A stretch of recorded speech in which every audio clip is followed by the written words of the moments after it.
கர்த்தருடைய பரிசுத்த நாமத்திற்கு ஸ்தோத்திரம் உண்டாவதாக. கர்த்தராகிய இயேசு கிறிஸ்துவின் நாமத்தில் உங்களுக்கு கிருபையும் சமாதானமும் உண்டாவதாக.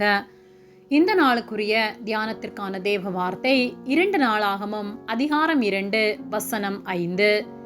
எங்கள் தேவன் எல்லா தேவர்களை பார்க்கிலும் பெரியவர், ஆகையால் நான் கட்டப்போகிற ஆலயம் பெரிதாயிருக்கும். பிரியமானவர்களே, நாம் ஆராதிக்கிற தேவன் பெரியவர், அவர் வல்லமை உள்ளவர், அவர் ஜீவன் உள்ளவர். அவரை ஆராதிக்கிற நாம் உண்மையோடு அவரை ஆராதிக்க வேண்டும். 2 நாளாகமம் 2:5 எங்கள் தேவன் எல்லா தேவர்களை பார்க்கிலும் பெரியவர், ஆகையால் நான் கட்டப்போகிற ஆலயம் பெரிதாயிருக்கும் என்று சொல்லப்பட்டுள்ளது. வானத்திலேயும் பூமியிலேயும் அநேக தேவர்களை மனிதன் வணங்கினாலும் ஜீவன் உள்ளவர் நம் கர்த்தர் மட்டுமே. 1 கொரிந்தியர் 8:5-6 வசனங்களில் வானத்திலேயும் பூமியிலேயும் தேவர்கள் எனப்படுகிறவர்கள் உண்டு.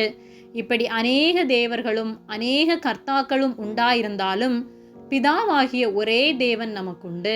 அவராலே சகலமும் உண்டாயிருக்கிறது, அவருக்கென்று நாமும் உண்டாயிருக்கிறோம். இயேசு கிறிஸ்து என்னும் ஒரே கர்த்தரும் நமக்குண்டு. அவர் மூலமாய் சகலமும் உண்டாயிருக்கிறது, அவர் மூலமாய் நாமும் உண்டாயிருக்கிறோம் என்று சொல்லப்பட்டுள்ளது. நாம் ஆராதிக்கிற நம் தேவன் எல்லாவற்றையும் சிருஷ்டித்தார். சகலமும் அவரால் சிருஷ்டிக்கப்பட்டுள்ளது. அவர் ஒருவரால் மட்டுமே நம்மை பாவங்களற கழுவ முடியும். ஏனெனில் அவர் இந்த உலகத்தில் மனிதனாய் வந்து நம்முடைய பாவங்களை அவர் ஏற்றுக்கொண்டு நம்மை சுத்திகரிக்கும்படியாக சிலுவையில் நமக்காக இரத்தம் சிந்தி மரித்து அடக்கம் பண்ணப்பட்டு 3ஆம் நாள் உயிரோடு எழுந்தார். நமக்காக ஜீவனையே தந்த அவர் தங்கும் ஆலயம் எப்படிப்பட்டதாய் இருக்க வேண்டும்? நான் கட்டப்போகிற ஆலயம் பெரிதாயிருக்கும் என்று சாலோமோன் சொல்லுகிறார். அப்போஸ்தலர் 7:47-48 வசனங்களில் சாலோமோனோ அவருக்கு ஆலயத்தை கட்டினான். ஆகிலும் உன்னதமானவர் கைகளினால் செய்யப்பட்ட ஆலயங்களில் வாசமாயிரார் என்று சொல்லப்பட்டுள்ளது. அப்படியானால் அவர் தங்கும் ஆலயம் எப்படிப்பட்டது? 1 கொரிந்தியர் 3:16-17 நீங்கள் தேவனுடைய ஆலயமாய் இருக்கிறீர்கள் என்றும் தேவனுடைய ஆவி உங்களில் வாசமாய் இருக்கிறார் என்றும் அறியாதிருக்கிறீர்களா? ஒருவன் தேவனுடைய ஆலயத்தை கெடுத்தால் அவனை தேவன் கெடுப்பார். தேவனுடைய ஆலயம் பரிசுத்தமாய் இருக்கிறது, நீங்களே அந்த ஆலயம் என்று சொல்லப்பட்டுள்ளது. நாமே அவர் ஆலயமாயிருக்கிறோம். ஆகவே ஆலயமாகிய நம்முடைய சரீரத்தை பரிசுத்தமாய் காத்துக்கொள்வோம்.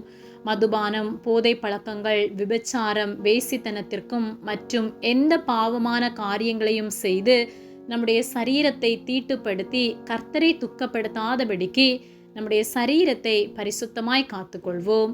நம்முடைய வெளிப்புறத்திலும் உட்புறத்திலும் பரிசுத்தத்தை காத்துக்கொள்வோம்.